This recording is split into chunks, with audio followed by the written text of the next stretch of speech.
নির্বাচন করবেন, সংস্কার ছাড়া নির্বাচন করেন, আমরা যা গেলাম না। দেখি কারে দিয়ে নির্বাচন করেন আপনি, কত রকম নির্বাচন করতে পারেন করেন তো। পিয়ার পদ্ধতিতে নির্বাচন করতে হবে।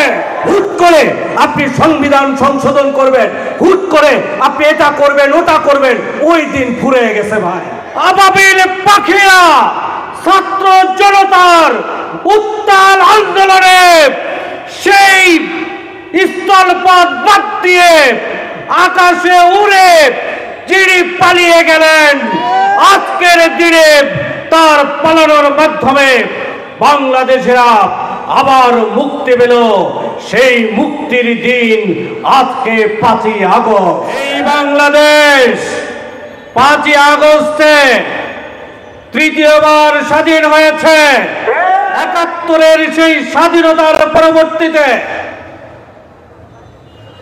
75 সালে 15 আগস্টে আবার সেই মুক্তির স্বাদ পেয়েছিল বাংলা। আমি কে তুমি কে, সেই শব্দ দিয়ে সরকার আন্দোলন শুরু হয়েছিল। 5ই আগস্টের বিপ্লবী শব্দ হচ্ছে ওইটি। আবার নতুন করে কারো কারো মুখে সেই স্লোগান দেখতে পাচ্ছি, শুনতে পাচ্ছি। ভয় দেখাতে চান, এত মানুষকে ভয় দেখাবেন? আপনি আবার নতুন করে কত না স্বৈরাচার রূপ ধারণ করেছেন। এত মানুষকে যারা ভয় দেখাতে চায় তারা নব্য স্বৈরাচার ছাড়া অন্য কিছু হতে পারে না। আয়না ঘর করে, গুম করে, খুন করে, ফাঁসির কাস্টে ঝুলিয়ে আমাদের নেতৃবৃন্দকে হত্যা করা হয়েছে। আবার নতুন করে কেউ যদি ষড়যন্ত্র করেন, হেলিকপ্টার উনি পেয়েছিলেন, কোন যানবাহনে আপনি যাবেন সেটা ঠিক করে কথা বলবেন, তার আগে সাবধানে থাকবেন। আপনারা বাংলাদেশের প্রত্যেকটি মানুষ আন্দোলন সংগ্রামে যারা ছিলেন তারা সবাই আমাদের বন্ধু, আমাদের ভাই, আমাদের প্রিয় ব্যক্তি।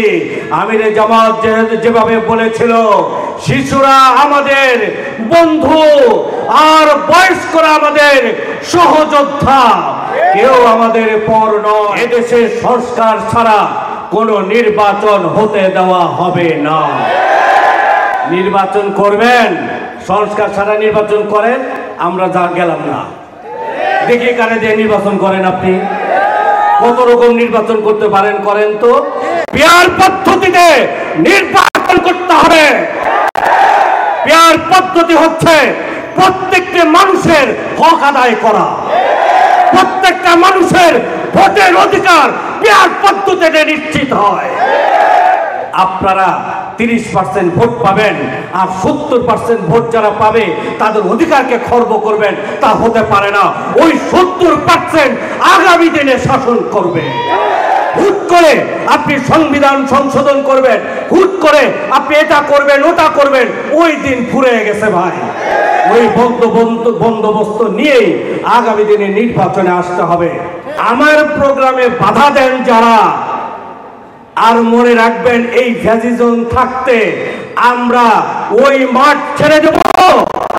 যে কয়টা জায়গায় আমাকে সদরে প্রোগ্রাম করতে বাধা দেওয়া হয়েছে, প্রত্যেকটি জায়গায় আমরা প্রোগ্রাম করেছি, কারো চোখ রাঙানিকে আমরা তোয়াক্কা করি নাই।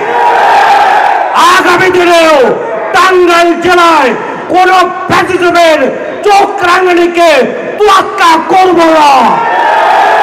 নির্বাচনের মাঠে নেমেছে, জনগণের হক, জনগণের অধিকার, বৈষম্যহীন সমাজ কায়েম করে এই মাটি থেকে বিদায় নেব, তাছাড়া ঘরে ফিরবো না।